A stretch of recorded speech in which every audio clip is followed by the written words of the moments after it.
All right. So, first things first, medical writing is not a form of passive income. It is not.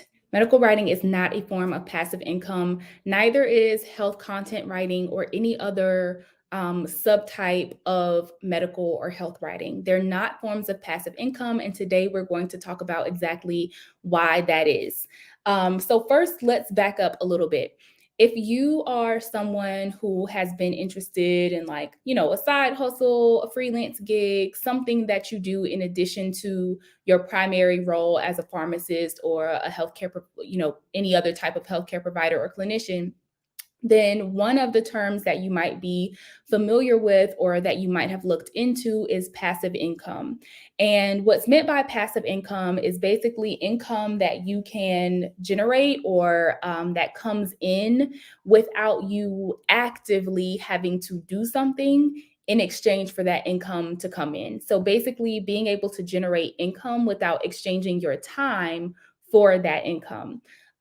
So what's an easy example of passive income that I could think of? If you have a book, right, that's available on Amazon, and you obviously do not have to be on the computer keeping track of when someone is purchasing your book. You don't have to send it to them. All of these things happen automatically in the background. That could be a form of passive income. So really, it's kind of a set it and forget it type of income in theory. In reality, a lot of passive income is not actually completely passive, because passive tends to negate all of the work that is required to even get that income stream up and running. And then it also negates any work that is required to maintain that income stream. So passive income sounds like it's very set it and forget it, but usually isn't completely that way. In any case, either in the pure sense of the phrase passive income or in the commonly used interpretation of it that you might hear, medical writing does not meet those criteria. But that is actually a good thing. And so today I want to talk about why medical writing and health content writing specifically is not a form of passive income, and um, what makes that a really good thing for healthcare providers like you, pharmacists like you, who might be interested in pursuing freelance health content writing in the future. So for right now, I will pause and introduce myself for those who don't know or we haven't had the chance to meet before. My name is Megan Freeland. I am a public health pharmacist turned health content strategist. And I run a program called Health Professionals to Health Writers, which is a 4-month program that teaches pharmacists and other healthcare providers, US-based healthcare providers, how to replace a portion of their primary income through freelance health content writing. So in these Wednesday conversations, we are often talking about health content writing, which is a specific type of medical writing. And sometimes we talk about more broadly about medical writing as a whole. So welcome, really good to have you here. And hopefully you learn a lot. Whether you are watching this live or catching the replay, feel free to leave comments, leave questions. And you can always type the word write in the chat, WRITE, if you are interested in joining the wait list for future cohorts of health professionals to health writers. So let's get back into it. Where should I start? There's so many different places to start, because I think there are different reasons that you might want to do an activity or a side hustle or a skill outside of your regular job. Everybody has different motivations and different reasons for wanting to engage in something on the side, right? And so depending on what those motivations are, what that rationale is, what those reasons are, that might inform the type of work that you decide to do on the side, because you're going to have different goals and different intentions, which means you might have different ways of manifesting those goals or those intentions, different ways of putting them into action. So if you are someone who is really just looking for some extra cash, some extra income, then maybe something like a passive income stream would be something that could help you fill that gap, right? Something that can help you reach that goal of bringing in extra cash.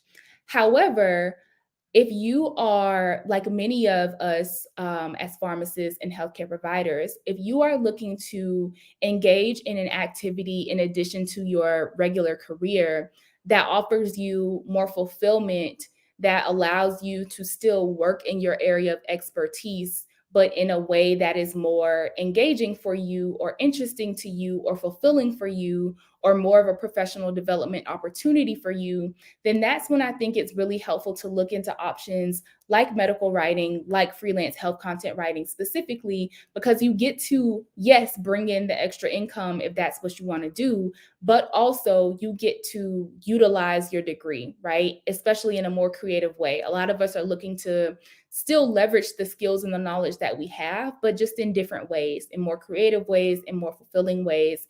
And writing is an example of a way that you can do that. Let's check the comments really quick. Karina asked a great question. Can you start as a pharmacy student? Absolutely. Students are oftentimes in good positions to be able to engage in medical writing opportunities. I started writing as an undergraduate student, actually. My first work study job when I was an undergraduate student, not my first work study job, but one of my first, was for a cancer education website, and I was doing the writing for that particular website. So absolutely, students can start too. This will be really helpful. So I was saying that this is a great route for someone who is really passionate about patient education, passionate about using their degree in creative ways. The reason that I say it's a good thing that medical writing and health content writing specifically are not passive is because if they were, then you wouldn't be really utilizing those skills, utilizing those patient education, those clinical patient education skills, your counseling skills. You wouldn't be using your clinical knowledge, using your understanding of patient behavior. You wouldn't be using the analytical communication skills that are really important for medical writers and health content writers. You would be just sort of creating something and then letting it run in the background. And so for those of you who are looking for something that's more engaging to do in addition to your primary, healthcare job, then this is a really great route because you get to really pour in all of those skills and all of those interests and really see an impact on the other end. See what that impact is on the people and the patients who are reading your health content, acting on that health content, thanking you for providing that health content, etc. The other reason why medical writing is not passive and why that's a good thing is because, as we know, as healthcare providers and clinicians, the landscape of science and medicine and what we know is ever changing. It is in a constant state of flux. And so, one of the wonderful things about communications work is that through communications, we are making sure that different audiences and different groups of people and communities are staying on top of those changes and are getting the latest, most current, most relevant information. And so as a health content writer or any other type of medical writer, it's wonderful that this is not a stagnant profession, because you are able to stay on top of the updates, stay on top of the developments, and make sure that you're communicating those updates and those developments to the audiences that you really care about. Medical writing really requires a lot of strategic thinking, a lot of analytical skills, not just from the standpoint of what is the clinical information that you're trying to communicate, but also from a communication standpoint. So for a lot of pharmacists and other healthcare professionals, we don't have an extensive health communications or just broad communications background, but communications is actually a skill set. It is actually a set of skills that can be learned and that needs to be learned if your goal is to become any type of medical writer, health writer, especially a health content writer. And so when I talk about analytical communication skills, I'm talking about your ability to think about your message and how that message is best delivered to a particular audience. Your ability to say, who is this particular audience? What are the things that they care about? What are the things that they already believe? And how do I shift those beliefs? Do I need to shift those beliefs? What beliefs do I need to shift?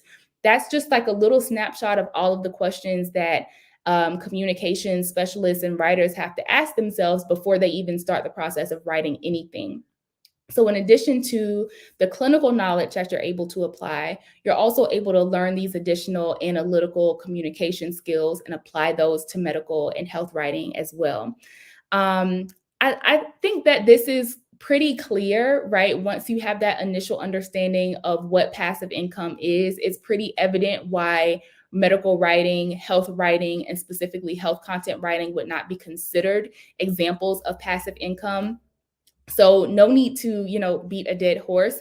But if you have questions about, why medical writing or health content writing might be a good option for you as a pharmacist or a healthcare provider, feel free to catch up on past videos on the Health Writers for Health Professionals YouTube channel. You can just go to YouTube and type in health writing for health professionals, or you can scroll on my account and you can see previous videos that we've talked about. But I really just wanted to clear up this misconception. Medical writing is not a form of passive income. So if you tell me that you're interested in learning more about freelance health content writing, and I ask you to tell me about your interest, and you say that, you just want to have a passive income stream, I'm going to let you know this is not the area for you. You're going to want to look for something different. But if you are interested in freelance health content writing because you are passionate about fighting health misinformation, you're passionate about patient education, you're passionate about public health, then this is an area where you can really invest your time and your resources and get a return on that. So thanks for tuning in. Again, you can feel free to catch up on previous videos at the Health Writing for Health Professionals YouTube channel, and we'll talk soon.